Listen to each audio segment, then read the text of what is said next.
Good evening, everybody. Welcome into our fifth session, talking about the Old Testament book of Exodus. Uh, we've covered so far the first 12 chapters, and it's been pretty action-packed. You know, Moses and the burning bush was early on, I believe, in chapter 4. You know, Moses beginning his ministry, calling out Pharaoh, calling on him to let the people go and serve their God. Pharaoh refusing. And then the plagues. We talked about the first 9 plagues, all the calamity that fell on Egypt because they refused to allow Israel to go and serve their God. And then last week, we talked about the 10th and final and most terrible of all the plagues, which was the death of the firstborns of Egypt. And we talked about all the different elements of the Passover story, and how eventually Pharaoh, relents and he lets the people go because, of the tragedy that has swept the nation. We also connected it, of course, to Christ, who is the new Passover, who in his death and resurrection fulfills the image of the Passover that we see in the book of Exodus. And, even in our own liturgical celebration of the resurrection of Christ, we use the same name. We call it Passover. Pascha means Passover. That's the same word. So, there's a direct connection there from the Old Testament here to the New Testament, meaning that Christ in his death and resurrection frees us from the slavery to sin and opens the door for us so that we may pass from death to life, Passover, through his blood that he sheds on the cross and that he offers to us in the Holy Eucharist. So at this point, as we're picking up here, in our 5th meeting on the book of Exodus. Now, the Israelites have left Egypt. They are leaving, they're leaving currently. They're in the process of leaving Egypt. They have just plundered their neighbors. If you remember, God tells them to ask their neighbors for their gold and silver and all their, clothing and different things. And their neighbors give it to them on their way out because they just want to get rid of them. They'll do anything to get rid of the Israelites at this point. So they have left a wealthy people and now are making their way out of Egypt. And so we pick up here in chapter 13 of the book of Exodus. Again, as I had mentioned in previous sessions, I'm not using the text in the Orthodox Study Bible. It's not because I don't like the text in the Orthodox Study Bible. I actually prefer it.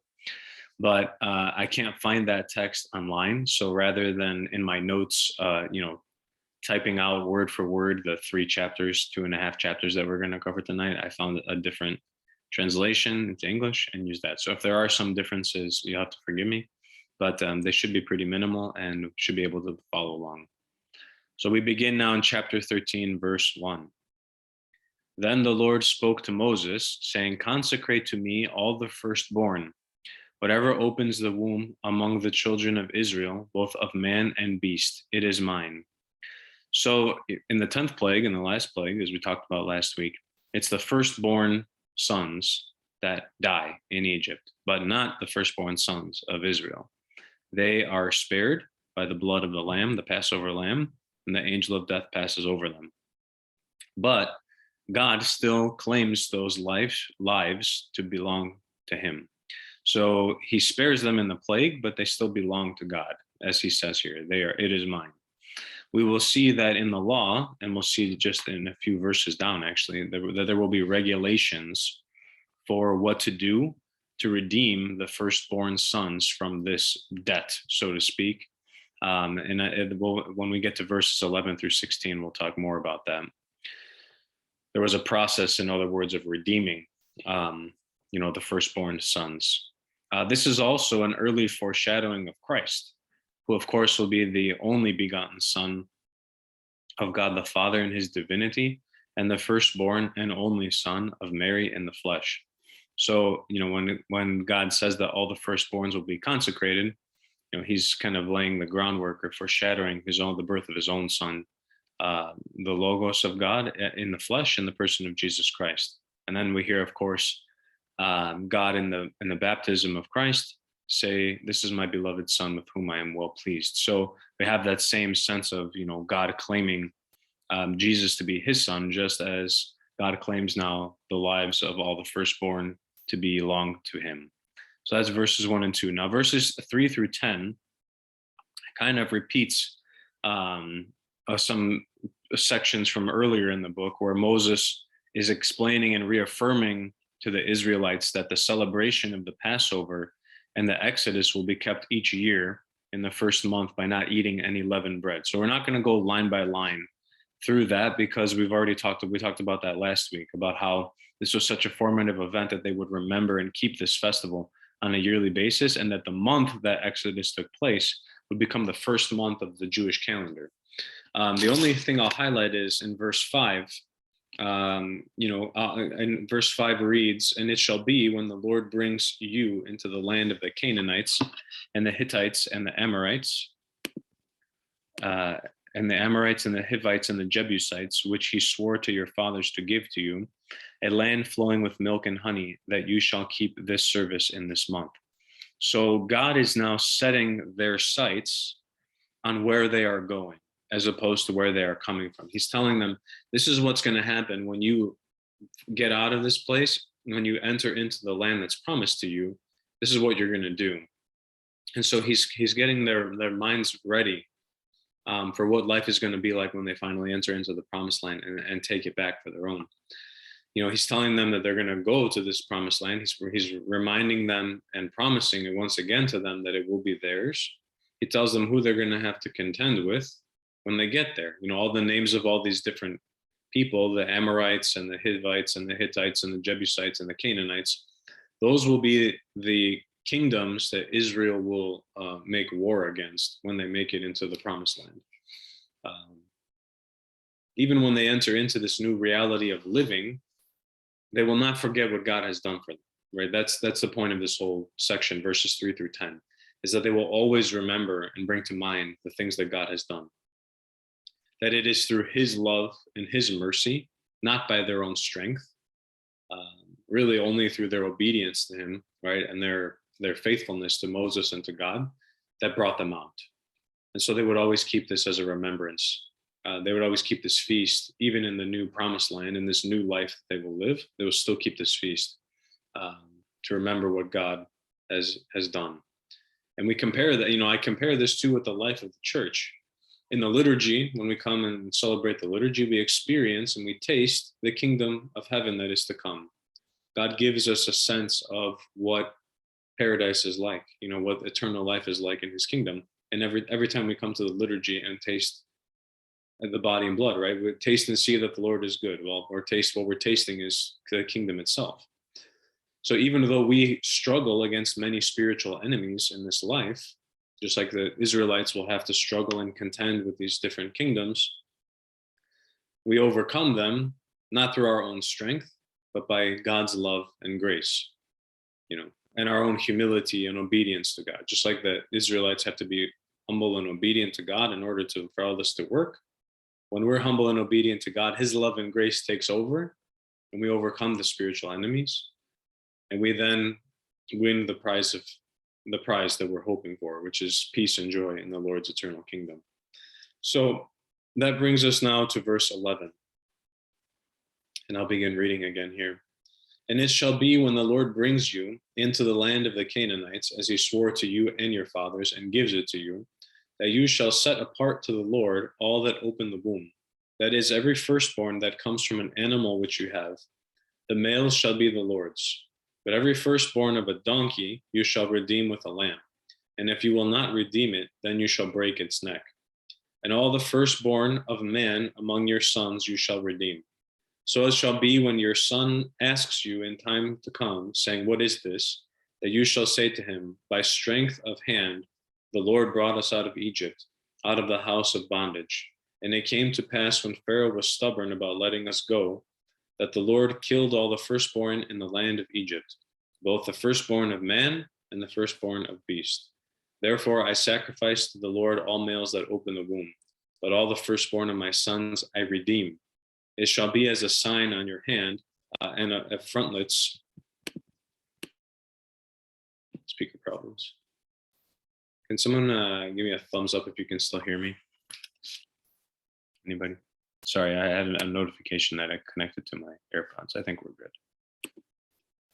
And Mark, if you're there, unmute yourself and let me know. Okay, Diane gave me a thumbs up. All right, thanks, Dan. All right, forgive me. We can hear you. Apple products, they'll connect to each other when you don't want them to.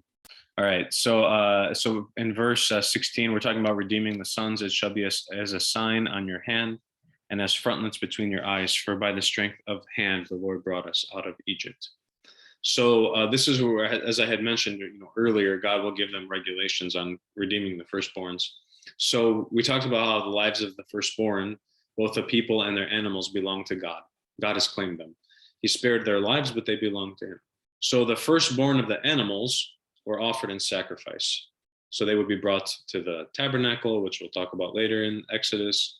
They would be brought to, or at this time, they would build an altar and they would sacrifice those animals. But obviously, they would not sacrifice the children. The ancient Jews did not practice, child sacrifice, which was not uncommon in the ancient world. There were, that's one of the things that when Israel is warring against these other nations, that they'll point to these things and say, well, look at how unrighteous they are, that they sacrifice their own children to these good deities. But that's not what's going on here. So they sacrifice the animals, unless it's a donkey, because a donkey is not clean. You would not sacrifice a donkey. It says to replace it with a lamb, or you kill the donkey, one of the two, because the life belongs to God. With the children, they would have to redeem them. So to redeem the child means to redeem something means to gain or regain possession in exchange for payment. So in other words, they would have to make an exchange. Something would have to be offered in order for that son to be redeemed, and so that the life could be so kind of taken back by him and his family. We see more details on this in the Old Testament book of Numbers, which is part of the Torah, which is a later book. It's the last book of the Torah.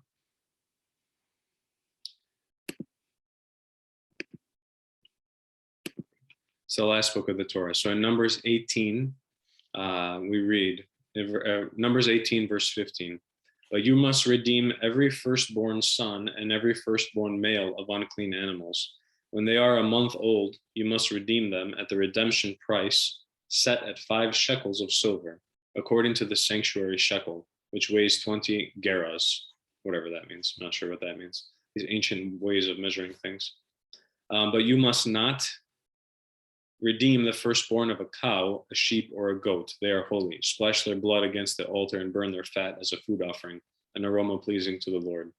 So there you go. So they would bring the child, they would bring the child at a month old to the sanctuary, and they would make the payment, which is 5 shekels of silver. So that's what and I believe, strict Jews, even to this day, there is a rite where they bring their firstborn sons, and there is an exchange of silver for the life of the child. And you see here that the animals, in contrast, are sacrificed if they're pure animals. Now, what's interesting is that this is also what's happening in the New Testament when the Virgin Mary brings Christ to the temple on the 40th day. So, which is the feast day that's coming up, February 2nd every year is the feast of, in Greek, Ipapamdi, or the presentation of the Lord in the temple. And so the Virgin Mary had fulfilled her 40 days, which was the time of purification after giving birth. So she was coming to be purified herself by making the proper offerings. And there's rules for all these things in the law, but they were also coming to redeem Christ, to redeem him as the firstborn son. So this is the foundation of our practice in the church of churching the baby on the 40th day after the birth of the child. We in the church no longer redeem through sacrifices or money payments, but by our baptisms, which cleanse us from sin and unite us to Christ. And in Christ, we pass from death to life. So, God claims our life, and in our baptism, we are redeemed not from God. We know our life is not taken out of God's hands. Our life is actually redeemed from death. And we, again, and we'll talk more about this as we get to the Red Sea episode. Our baptism is its own type of Passover, its own type of Exodus from evil and death to righteousness and life. So it's interesting how all these Old Testament and the New Testament kind of play together and build off of each other. Of course, it makes sense because we know that Christ is the fulfillment of the Old Testament, which was today's gospel reading, by the way, for all you. And for any Athanasiuses or Athanasius that we either have on the call or have in your families. May God bless them. Verse 17 now, chapter 13. Then it came to pass when Pharaoh had let the people go, that God did not lead them by way of the land of the Philistines, although that was near. For God said, lest perhaps the people change their minds when they see war and return to Egypt. So God led the people around by way of the wilderness of the Red Sea. And the children of Israel went up in orderly ranks out of the land of Egypt. So God knows that the Israelites are not ready to face new challenges at this point of their journey. They've witnessed many amazing things, but they have just suffered 300, 400 years of slavery. Especially at the end, they were really beaten down by Pharaoh and all his laws, and they're not ready to go into a war with the Philistines. To walk into Philistia and fight the Philistines, which were heavily garrisoned and trained and had an army. That was not going to happen. And God here is concerned that if that was to happen, that the Israelites would go back to Egypt and prefer slavery over freedom. So he brings them out, he leads them himself, and takes them instead through the wilderness to the Red Sea. We'll see this is a little bit of foreshadowing here. And we'll see that, especially in the next week's session, how this very thing that God is, that God is taking precautions for, will take place again and again as they're in the wilderness trying to get to the promised land. That they will indeed lose heart, and they will say again and again, "Oh, it would have been better for us to stay in Egypt."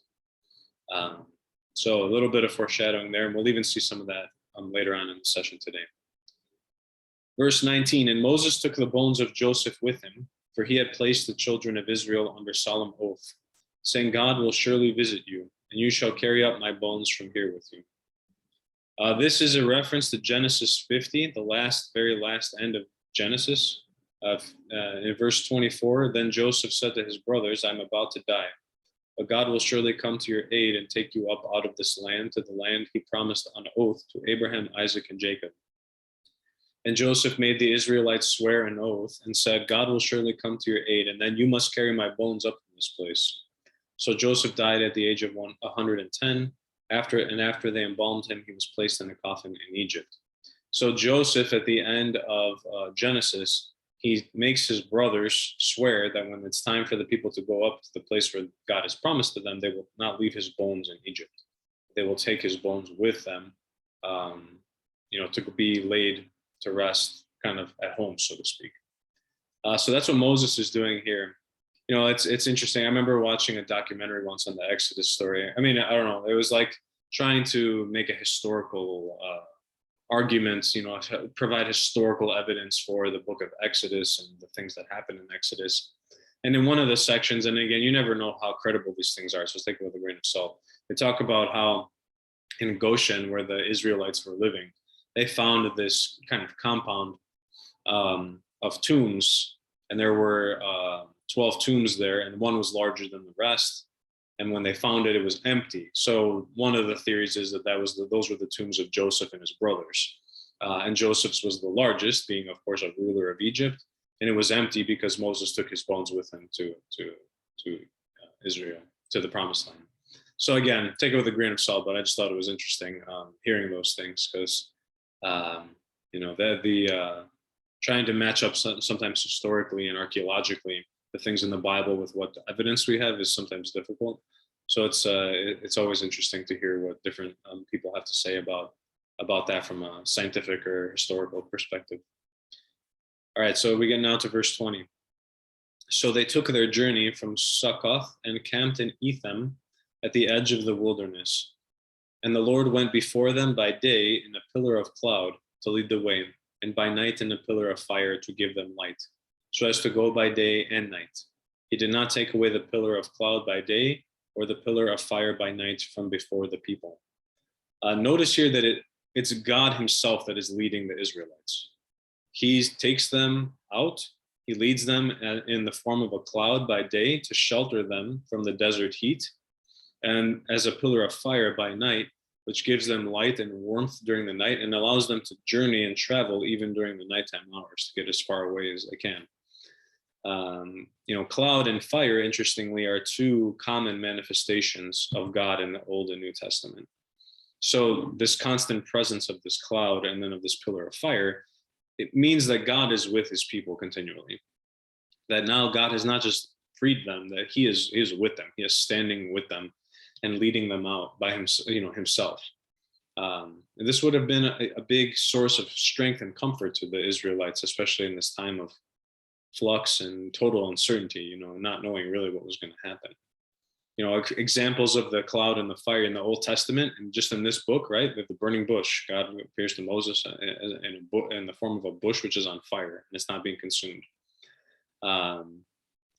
Later on in the Old Testament, when they build the temple and they consecrate the temple, God's Spirit enters the temple in the form of a cloud. In the New Testament, we have the story of the Transfiguration, where Christ takes Peter, James, and John up the mountain. He is transfigured before them. His divinity shines out, and there's a cloud. They are overshadowed by a cloud, and they hear the voice of God the Father. Meanwhile, on the Feast of Pentecost, we have the disciples gathered together in the upper room at 50 days after the resurrection of Christ, and the Spirit descends on them in the form of tongues of fire. So cloud and fire, whenever we see those things, they direct our mind to God and the manifestations of God. And that brings us now to chapter 14, which is one of the most formative chapters for the identity of the Israelites in the whole Old Testament, and therefore also very important for us as Christians. So verse 1, now the Lord spoke to Moses, saying, speak to the children of Israel, that they turn and camp before Pi Hahiroth, and I'm probably butchering these pronunciations, so take them with a grain of salt. Between Migdol and the sea, opposite Baal Zephon, you shall camp before it by the sea. For Pharaoh will say of the children of Israel, they are bewildered by the land, but the wilderness has closed them in. Then I will harden Pharaoh's heart so that he will pursue them, and I will gain honor over Pharaoh and over all his army, that the Egyptians may know that I am the Lord. And they did so. So God actually leads them a little bit secure, in a kind of a circuitous route to get to their camp along the Red Sea, so that, the Egyptian scouts watching them travel would report to Pharaoh that they are confused by the terrain and they are lost. And so there's an opportunity for the Egyptians to go and reclaim their slaves, essentially.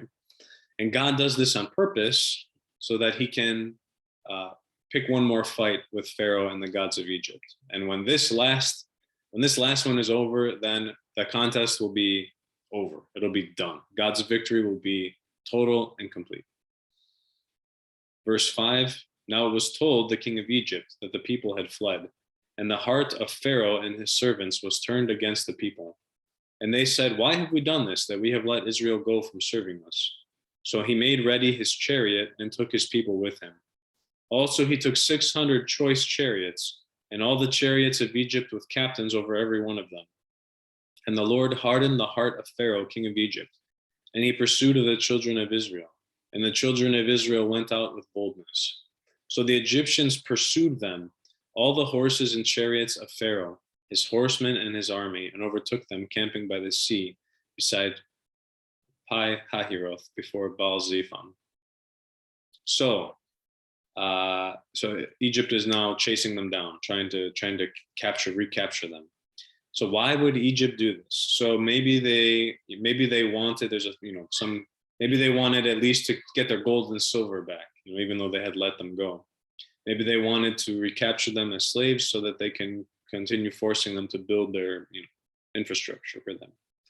Maybe it's that Pharaoh and Egypt has been totally humiliated by the God of Israel, and they're trying to save face in this kind of last ditch effort here. Whatever it is, they're going after the Israelites now. That Pharaoh is using chariots to pursue the Israelites is not an unimportant detail.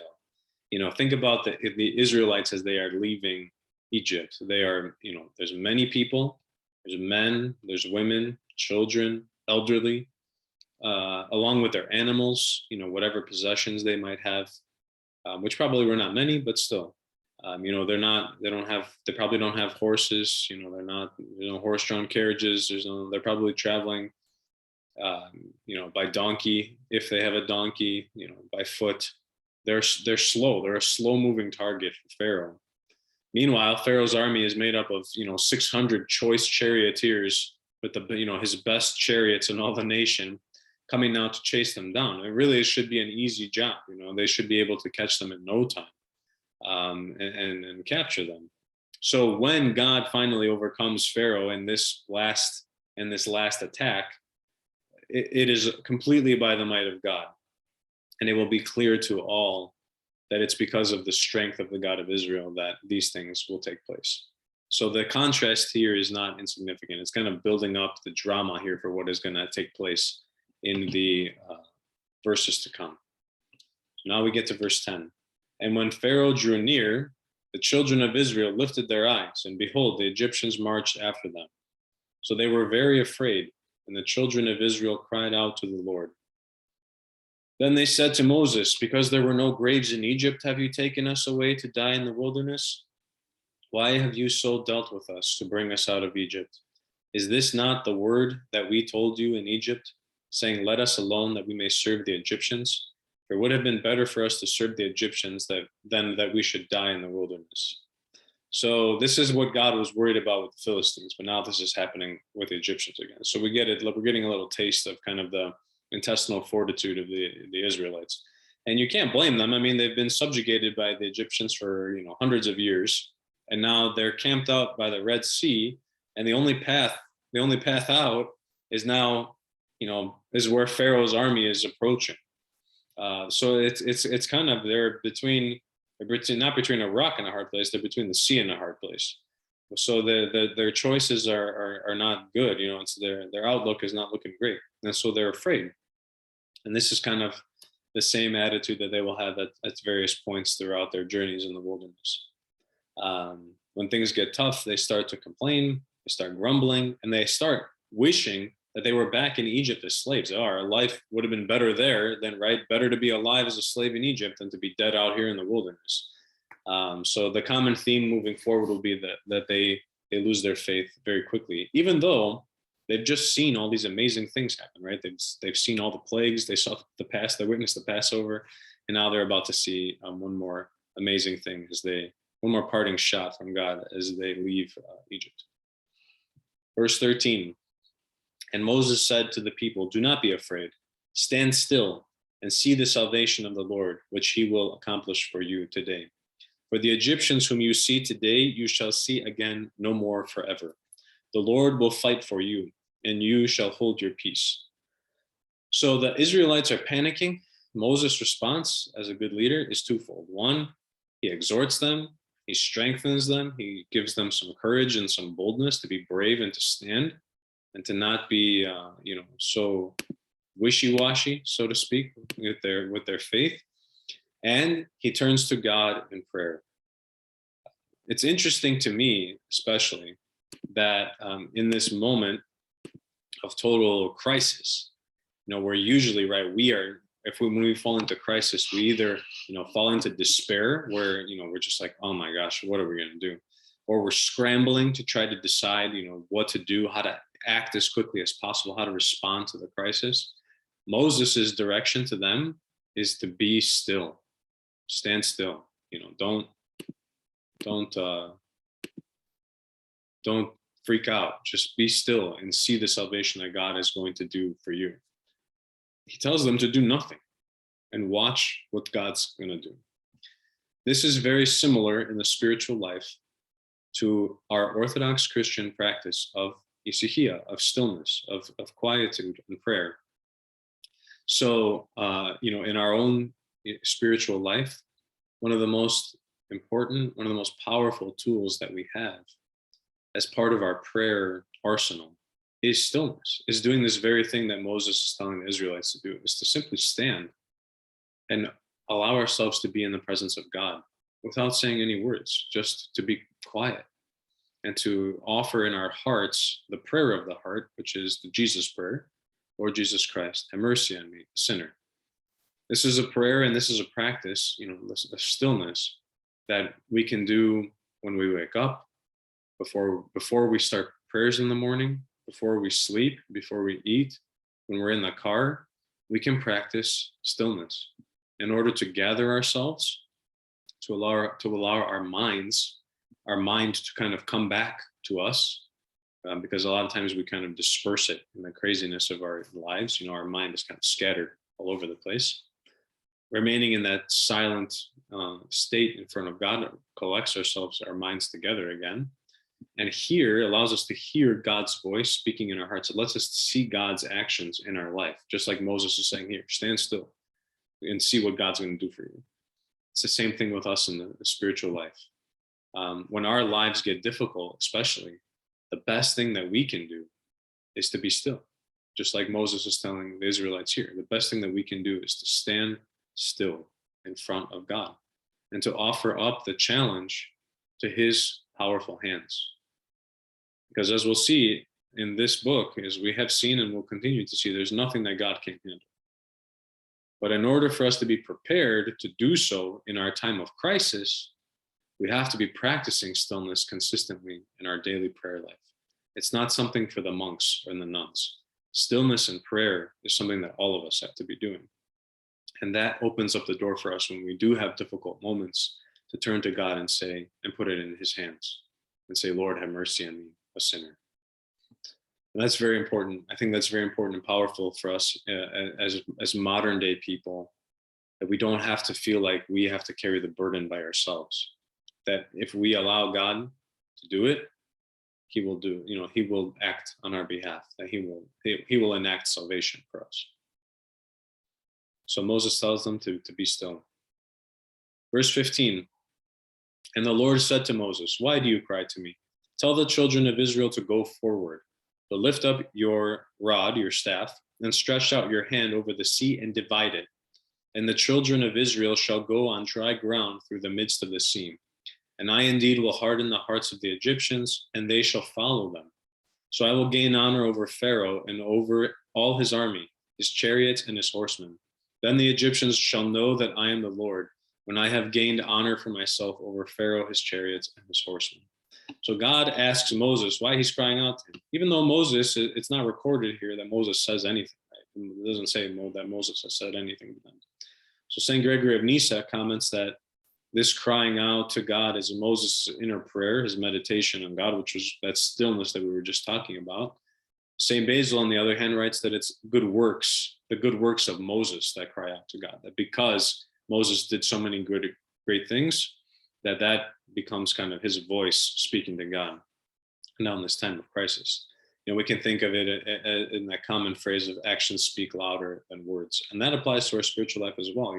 If we pray with our lips, but we don't match our prayer with our actions, then the prayer is ineffectual. Not because God, can't do it, because we have canceled it out with, our inaction on our own prayers. The authentic Christian life is both correct faith, orthodoxia, right, which means the right opinion, the right faith, and the correct way of life, orthopraxia. It's both. So when we have right faith and right action, then our cries to God are heard by him. It's interesting here that God says that, the Egyptians shall know that I am the Lord. The Egyptians shall know that I am the Lord, right? He says that when they see these things happening. So do you remember the first thing that what Pharaoh says to Moses when Moses comes into the temple? Moses comes into his palace to demand that he release the Israelites. He says, who's this? Who's the God of Israel that I should listen to him, right? He's the God of slaves. Who is this? Who's this God of yours? So God here is saying that when this episode is over, when the things at the Red Sea have taken place, there won't be any more questions about who the God of Israel is. God will complete his victory. All right, verse 19.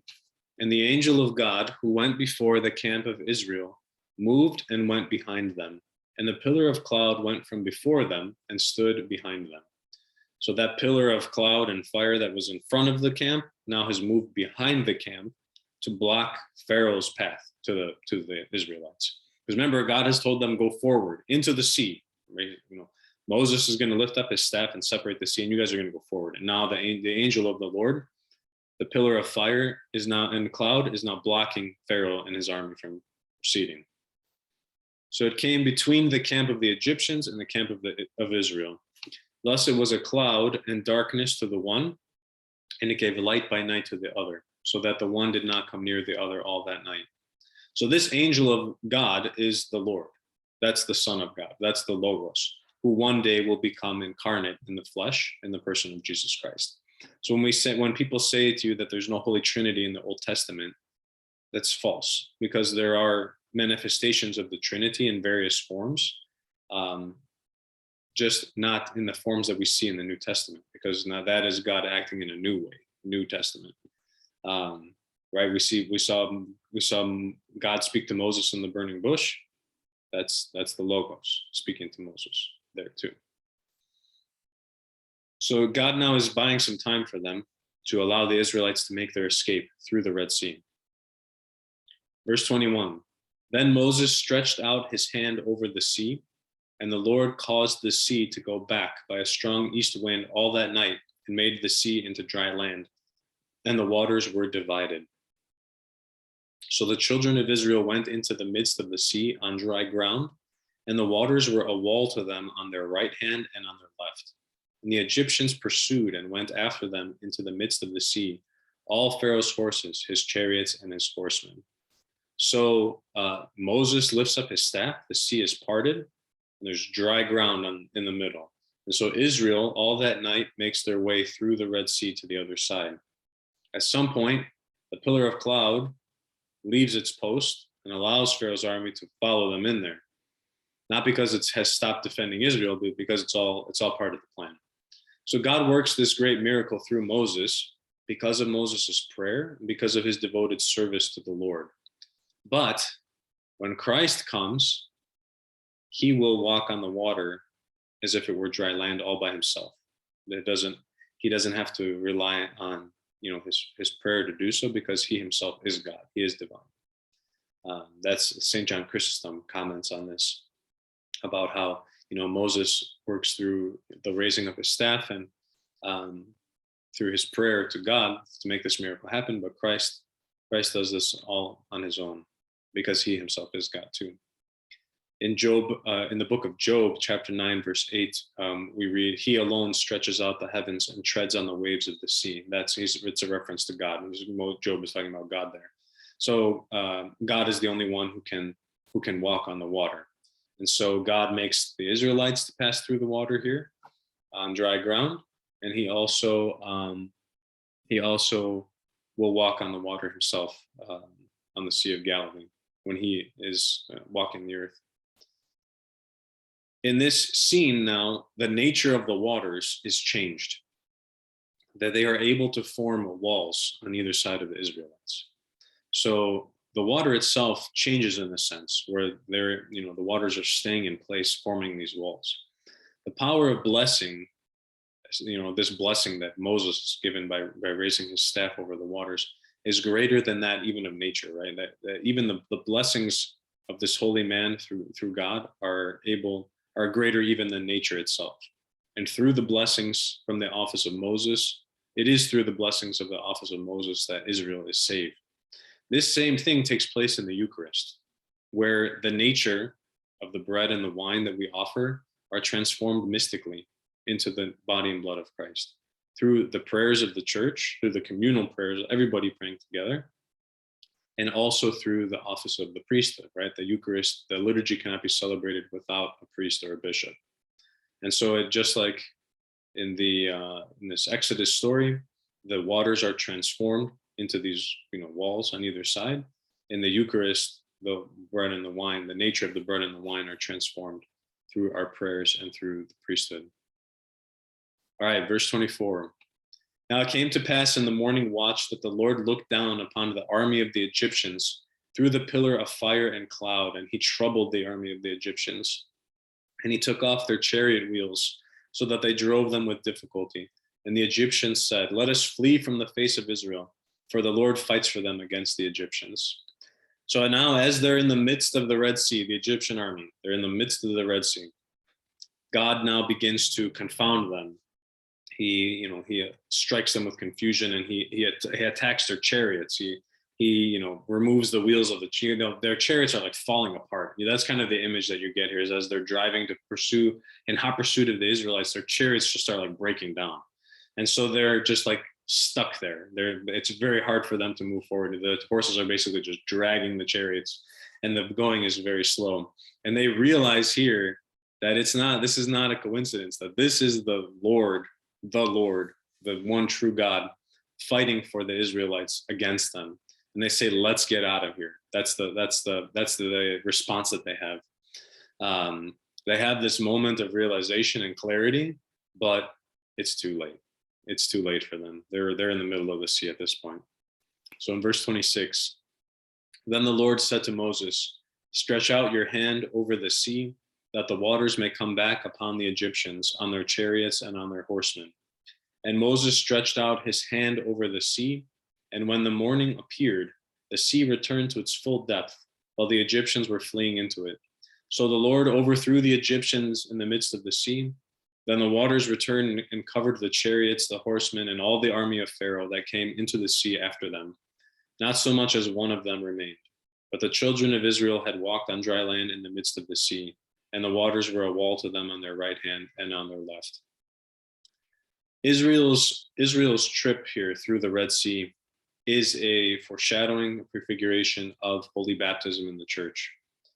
Moses lifts up the staff and parts the waters of the Red Sea, and because of that, Israel is saved and made its way to freedom and life in the Promised Land, while the forces of Pharaoh and Egypt were destroyed and left behind, left dead. They're dead, literally dead in the water. In the waters of the baptismal font, in comparison, the evil spirits that make war against God and against us are crushed by the making of the sign of the cross. Just like Moses lifts up his staff, we have to lift up the cross and make the sign of the cross in the waters. And we enter into a new life of freedom as children of God. And the fathers talk about how this is the baptism of Israel. This is Israel's baptism, Old Testament baptism, so to speak, as they are now leaving Egypt to go into the Promised Land. And we see this in St. Paul's writings in 1 Corinthians chapter 10, verses 1 through 4. St. Paul writes, "I do not want you to be ignorant of the fact that our ancestors were all under the cloud, and that they all passed through the sea." These are clear references to this chapter in Exodus. They were all baptized into Moses in the cloud and in the sea. So St. Paul says that this passing through the cloud and the sea is their baptism. They all ate the same spiritual food and drank the same spiritual drink, for they drank from the spiritual rock that accompanied them, and that rock was Christ. More on that episode later in Exodus, about drinking water from the rock.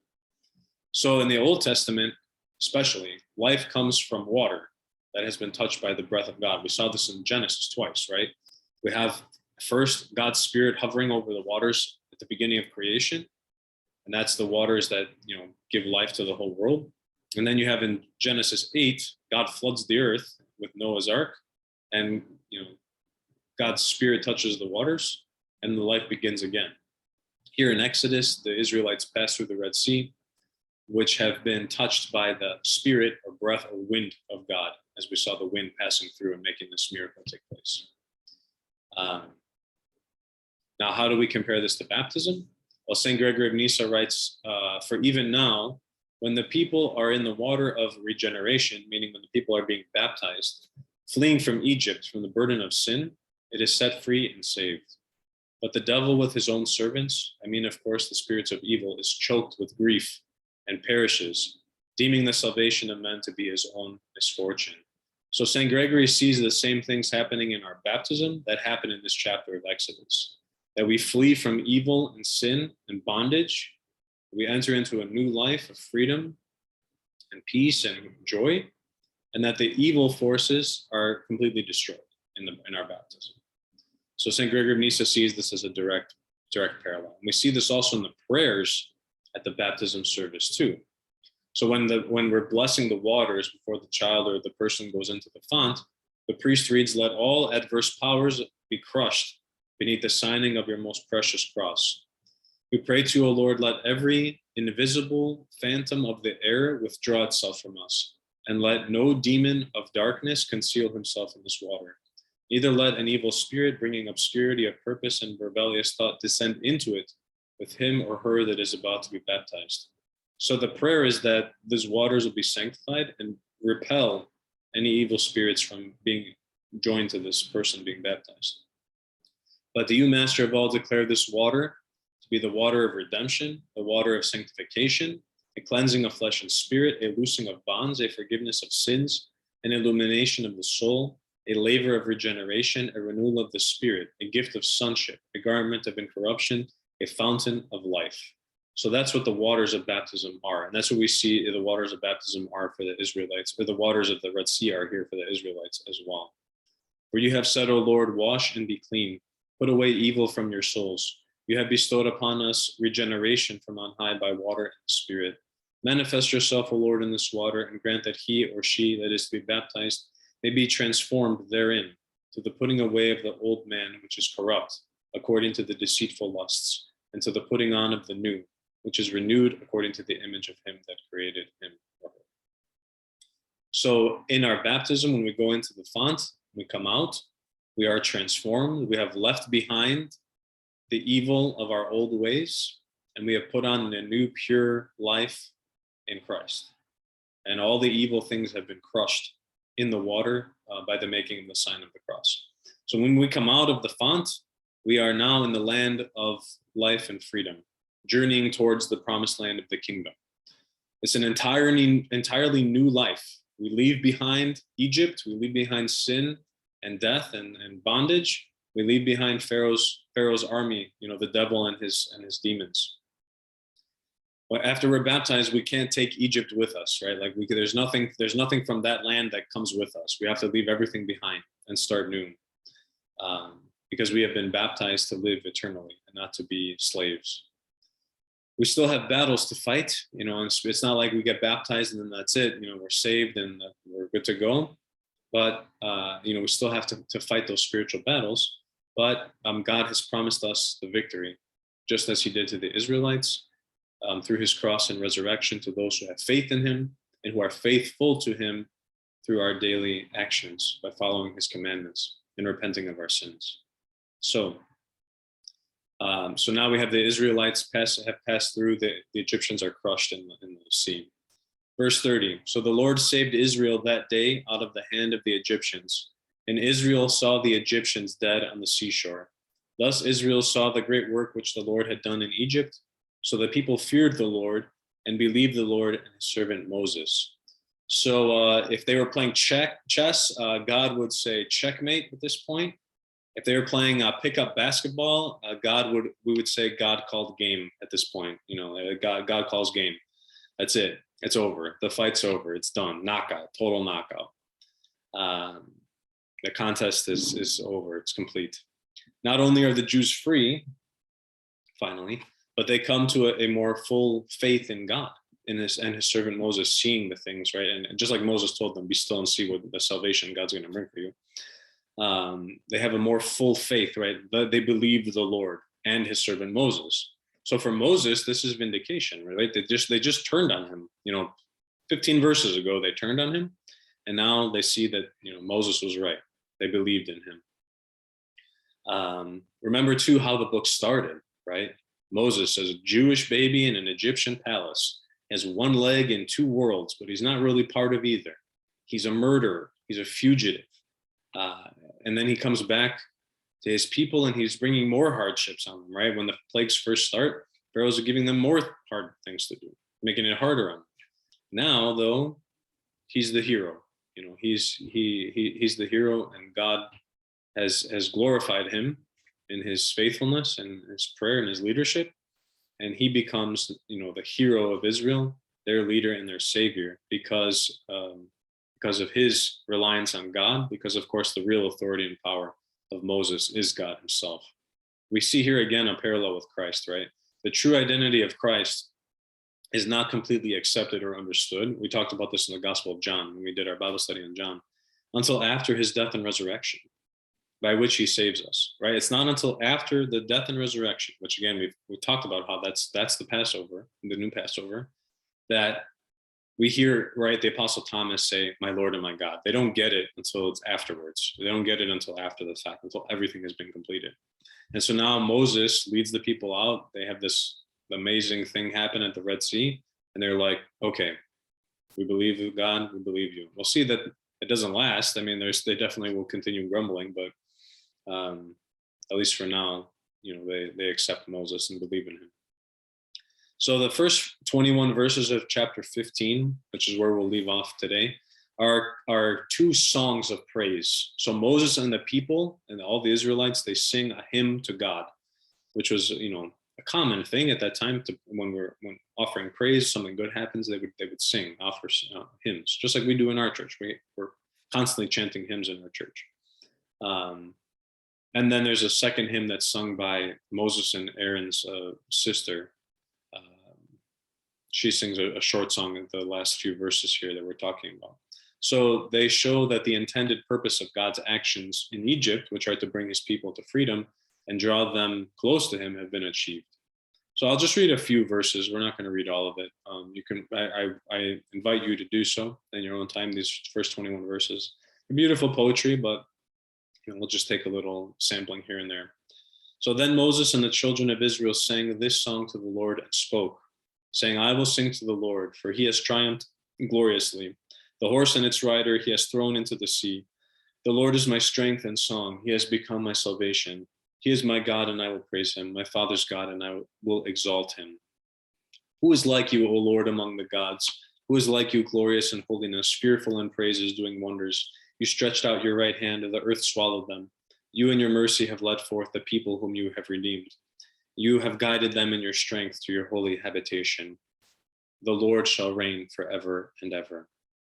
So we see here the very kind of the conclusion, the high point of this first part of the book of Exodus, the complete destruction of Pharaoh and his army. And then it concludes with now the people singing this, hymn of praise and triumph, of God's triumph, which is essentially what we do in the liturgy. I mean, when we gather for the liturgy is a celebration of God defeating his enemies. That's what the liturgy is. It is a celebratory meal. That God has crushed all the powers of evil in the world, and we are his people, and we have received that as our inheritance, as the chosen people of God. So this again is a parallel to the modern church, and something that we should do when good things happen in our life, when we are rescued from danger or a difficult situation. We should sing praises to God, whether it's literally singing, whether it's offering our thanks in our prayers, whether it's offering thanks by helping the poor, whether it's offering thanks by offering support to the church, whatever it may be. We should turn to God and say thank you. And this was last Sunday, right? We had the gospel passage was the 10 lepers, where only one of them comes back after they're healed. The message is that we need to be grateful when God touches our lives. That's part of the process too. So that brings us to the end of today's session. I do have a question here. Yes, I have two questions here actually. So I'm confused. This is from Mark. He's asking about the hardening of Pharaoh's heart, or it might be Mark or Paul. I'm not sure. Would God not want to give Pharaoh a chance to change, make the right choice, and soften his heart? This is from Paula. Yes, we talked about this earlier in the book, about what that means when the Bible says that God hardens Pharaoh's heart. We saw from the very beginning that Pharaoh was not interested in negotiating with God or honoring God in any way. As we mentioned today, that when he first meets Moses, he says, "Who is this God?" Right? Like he's no interest in honoring this God of slaves in his land. And so God really doesn't need to harden Pharaoh's heart. His heart is hard already. He allows Pharaoh. What that means is that he allows Pharaoh to have a hard heart. God is not going to soften Pharaoh's heart for him. Pharaoh has to make that choice on his own, and he's not willing to do it over and over again. right?